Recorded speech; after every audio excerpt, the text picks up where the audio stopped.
Po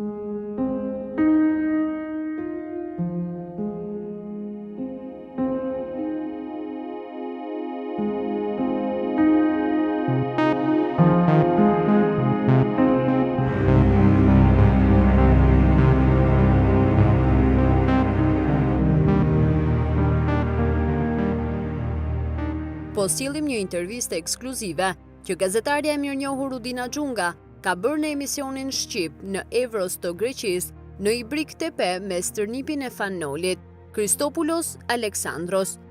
Ai tregon se gjyshi nga ana e të atit, i cili ishte me origjinë greke, dhe nga kujtimet e tij, ai mban mend se gjyshi nuk e donte Fanolin për kontributin që ai ka dhënë në çështjen e Vorjo Epirit. Madje ai mundohej që letrat dhe dokumentet që i përkisnin historisë së Fanolit, ai mundohej t'i digjte në mënyrë që pasardhësit e tjerë të mos mësonin për rolin dhe ndikimin e rëndësishëm të Nolit në këtë çështje. Fanolin e kam vëllain e tetos, gjyshes. Gjyshimi i babës ishte grek dhe nuk i donte shqiptarët. O shqiptarët nuk i dua. Ky ka marrë Vorjo Epirin.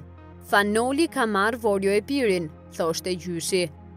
Gjyshi ishte grek, babai ishte grek, ndërsa mamaja ishte shqiptare. Gjyshi nuk e donte Fanolin se mori Vorjo Epirin. Gjyshi imi hidhte në zjarr kartat e ilirëve, nuk na linte t'i lexonim ne. Dua të vi një herë në Shqipëri, dua të shoh vendet andej. Gjyshërit të gjithë kanë ardhur që andej këtu në qytet. Bashkë me priftin atëherë, i gjithë fshati atëherë erdhën këtu. Shprehet Aleksandros në rrëfimin e tij në emisionin Shqip nga Udina Xhunga.